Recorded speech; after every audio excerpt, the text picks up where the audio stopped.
Good things come to those who wait. Welcome to WatchMojo, and today we'll be counting down our picks for the top 10 Fox superheroes and supervillains coming to the MCU. Before we begin, we publish new content every day, so be sure to subscribe to our channel and ring the bell to get notified about our latest videos. For this list, we'll be looking at the most exciting superheroes, villains, teams, groups, species, and races that become available for use in the MCU with the completion of Disney's acquisition of 20th Century Fox. Number 10. Annihilus. The MCU basically spent 10 years building towards Infinity War and the fourth Avengers film. But the looming question on everyone's mind is, where does Marvel Studios take it from here? How are you supposed to follow a guy who's wiped out half of all life in the universe with the snap of a finger? There are a few popular options kicking around, but this insectoid evildoer is a strong contender. Originally introduced as a villain in the pages of Fantastic Four, Annihilus is a terrifying conqueror from the negative zone. Over the years, he's tangled with everyone from the Avengers to the Guardians of the Galaxy, and he's a serious threat. Number 9. The Shi'ar. My name is Lalandra. I come from a world unknown to you, a world called Shiar. Why have you come here? It seems safe to assume that as the MCU continues to push forward, they'll further expand the cosmic side of things. The extraterrestrial species we've encountered thus far are a testament to the wealth of the weird and wonderful source material out there, but we're only beginning to scratch the surface. Before the Disney Fox acquisition, one of Marvel's most compelling extraterrestrial races, the Shi'ar, were strictly off limits. But no more. Humanoid in appearance, the Shi'ar are a highly advanced race who have established a vast galactic empire that sees them ruling over thousands of planets and species. A race rich in culture and comic book history, the Shi'ar have played a role in some great storylines and would fit right in alongside the Kree and Skrulls in the MCU. Number 8. Doctor Doom. We know. Doctor Doom is a package deal with a certain family of heroes, but we'll get to them later. We believe that the not-so-good Doctor is a potentially huge asset to the MCU in his own right.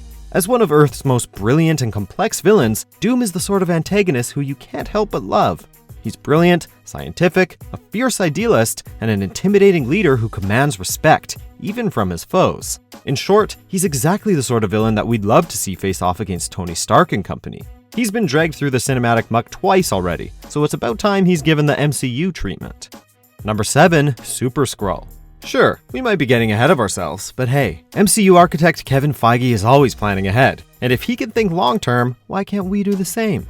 2019's Captain Marvel introduces the extraterrestrial species known as the Skrulls to the MCU, and these shapeshifters are sure to shake up the cinematic universe as we know it. The Skrulls have a nasty habit of trying to conquer Earth, and a track record that skews heavily in favor of failure.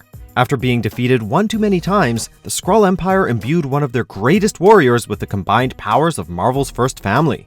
Suffice it to say, he's a force to be reckoned with. Number 6. Magneto. What the MCU has done with an incomplete roster of heroes and villains is quite frankly astounding. They even managed to introduce Scarlet Witch and Quicksilver despite the fact that their father belonged to 20th Century Fox. While we're impressed, it's time for one of Marvel's greatest villains and most morally complex characters to come home. Call him Magnus or Eric if you like, we prefer to recognize him as the master of magnetism, Magneto. An often violent champion of mutant rights, Magneto will push the MCU into deeper, richer thematic territory than ever before, bringing with him his Brotherhood of Mutants and a whole slew of familiar faces and cool power sets. Number 5. Deadpool and the X-Force. We are Marvel. Yeah, but you're, Marvel licensed by Fox. It's like if the Beatles were produced by Nickelback. It's music, but it sucks. Honestly, this is the part of the merger that scares us the most. Fox's Marvel mutant movies have been very hit or miss, but with Deadpool and its sequel, they succeeded by going where Disney likely wouldn't. Deadpool might work as a PG-13 film, but only in a self-aware meta-cut of an R-rated film that's already been released. Filtered through the prism of childlike innocence. I'm a grown And nobody man. does childlike innocence like you, Fred. Nobody. Deadpool is a one-of-a-kind franchise that is best in isolation. But imagine if the MCU let Deadpool alongside Domino and Cable continue to exist as an R-rated property on the fringe of their shared universe, much like they did at Fox. Use Deadpool sparingly, let him do his thing, and you get the best of both worlds. Number 4. Silver Surfer. As we've already said, chances are that the MCU will increasingly be looking towards the stars as it continues to expand. Looking over the source material, there are a few cosmic Marvel figures that are more essential to the beloved off-world adventures and storylines than the Silver Surfer. An odd creation to say the least, Silver Surfer has a great origin story and an odd relationship to right, wrong, honor, and responsibility that helps to complicate the moral paradigm of any story in which he appears. Also, he's a naked silver dude on a surfboard. Just imagine the material that Quill, Drax, and Rocket would come up with. Number 3, Galactus. Of course, where the Silver Surfer goes, the Devourer of Worlds is sure to follow. And considering how badly Galactus went over with audiences in the 2007 film, you can bet that Marvel isn't going to turn this villain into a giant storm cloud. A massive cosmic being who literally consumes planets to sustain his energy needs, Galactus is a constant in the Marvel comics. A being not necessarily evil, but rather simply too far removed from the everyday concerns of mortal beings to really care.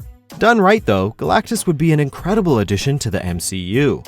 Number 2, Fantastic Four. Without further ado, let's discuss one of the two teams we've been dancing around for much of this list. The Fantastic Four might not resonate with comic book readers like they once did, but their importance to the world of Marvel Comics cannot be overstated. They revolutionized the industry and are essential to so many other characters and classic storylines. Though their cinematic outings with Fox left much to be desired, the MCU treatment could be exactly what Marvel's first family needs to bring them back up to the A-list. They're an admittedly tough group to adapt, but if anyone can find the right formula, it's the good folks at the Marvel Studios think tank. Number 1, X-Men. Marvel Comics has historically been subdivided into groups of characters and storylines. The MCU is built around the Avengers, and we've discussed the cosmic side of things, but you're not really adapting the world of Marvel Comics as a whole until you include the mutants. Though often occupying their own corner of the comic book universe, the X-Men, Xavier's School for Gifted Youngsters, and mutant kind at large play an important role, both thematically and in major crossover events. Captain America and Black Panther have raised ideological questions, but the X-Men franchise forces relevant social issues into the foreground. If properly integrated, Wolverine, Mystique, Storm, Rogue and company could be central to the MCU for years to come. Do you agree with our picks? Check out these other great clips from WatchMojo and be sure to subscribe and ring the bell to be notified about our latest videos.